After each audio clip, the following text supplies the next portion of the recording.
It's time for Over There with Mirella Rastorfer.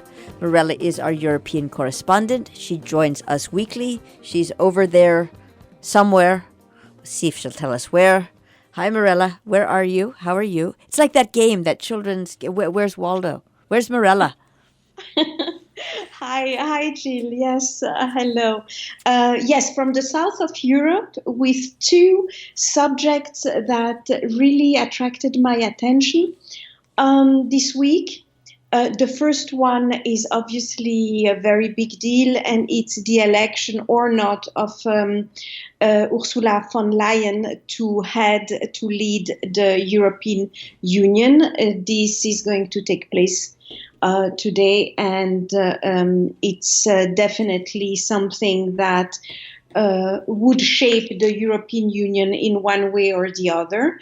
But before that, I wanted to talk about a topic that I thought is very relevant these days, considering the impact of all climate changes topics at every level of our lives by now. This is called Artwashing. It came out in a paper called Le Temps by journalist Eric Tarian. And I think it's very interesting because this artwashing is like a branch of what is called the greenwashing. And it's basically the practice from big companies, big multinationals, to try to polish their image in the eyes of the public by sponsoring certain institution and having their names associated to cultural renown and with best reputation institution. So this art washing began actually in the UK, according to journalists, and in 2010, and it was directed against BP and Shell specifically, who are very big donors, very big sponsors of museums in the United Kingdoms. There was at the time a book written by an activist called Artwash, Big Oil and the Arts. This was in 2015, actually. And so in order to avoid that these big companies have this kind of badge of honor for their reputation by associations to these museums, these activists have asked very actively with all sorts of actions the museums to stop their agreements or their contracts with those companies. So this is why actually in 2016, after a lot of pressure, admittedly, the director of the Tate, Nicolas Serrota, stopped 26 years of sponsoring with BP. This is definitely a big step, but has all to do with public opinion pressure.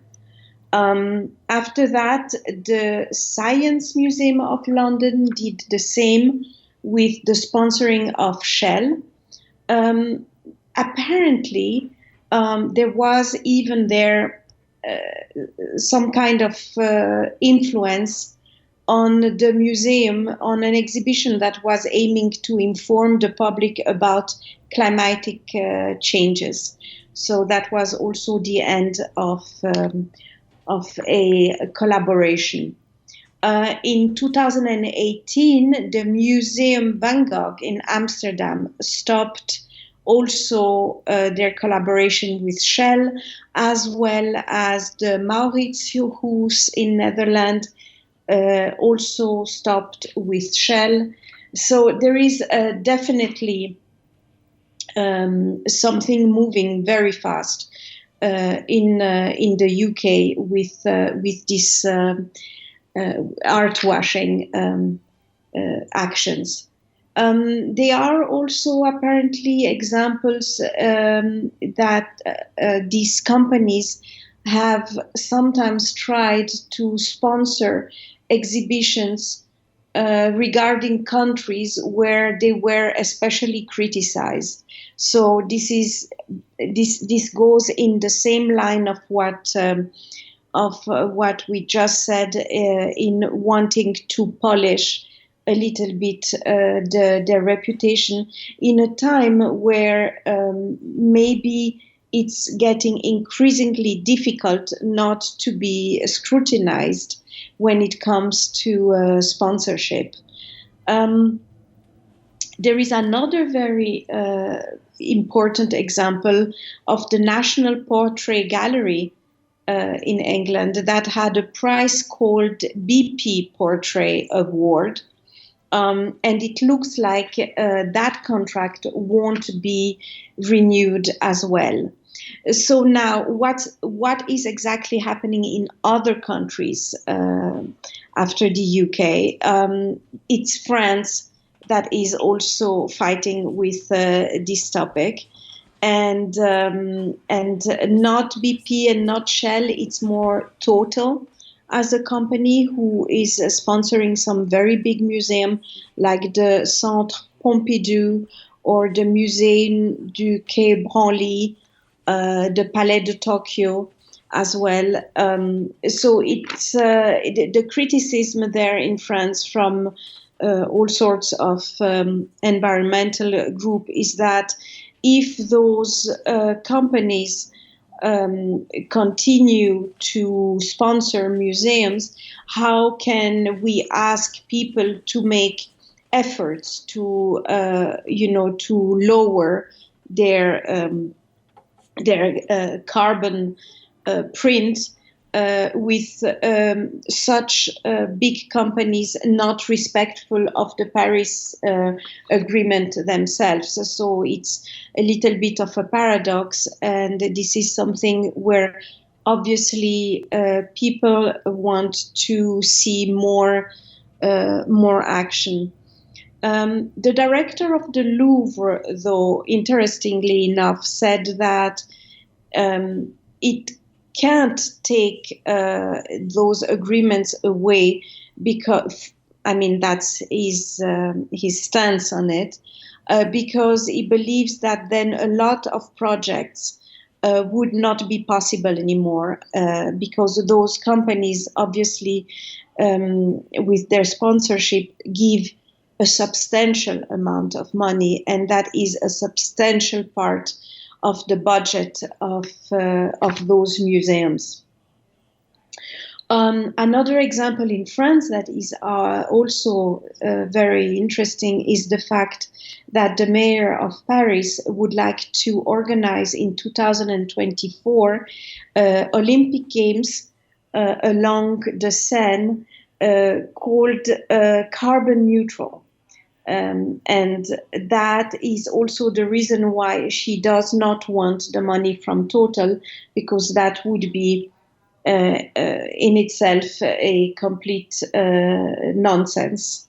So there are many things happening, and also this week, Adaf Sueif resigned from the British Museum Board of Trustees for many reasons, but one of them being the fact that they still get money from BP. I think this is an interesting topic because it's definitely something that is changing very fast in Europe.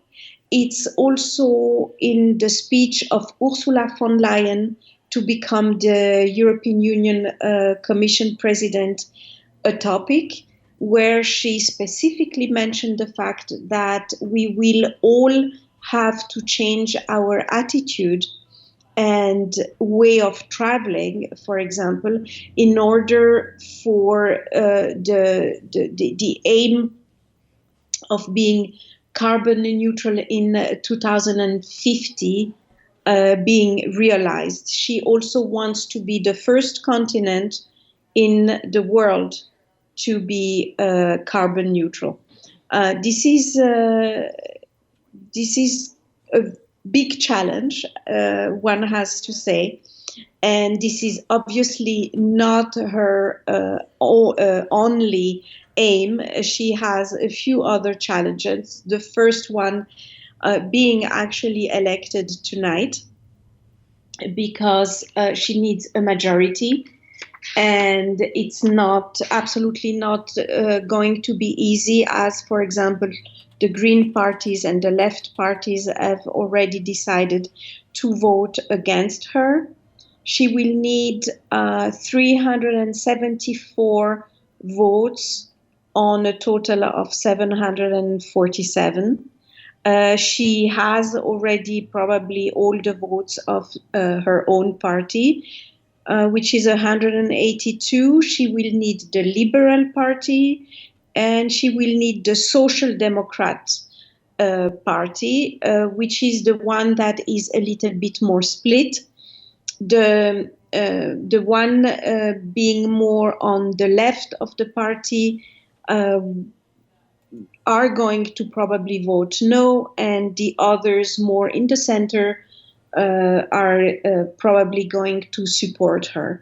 If she's not elected, it's going to be a difficult situation for the European Union, because the fact that there won't be fast enough a new leader is going to be a little bit problematic for any kind of decision making.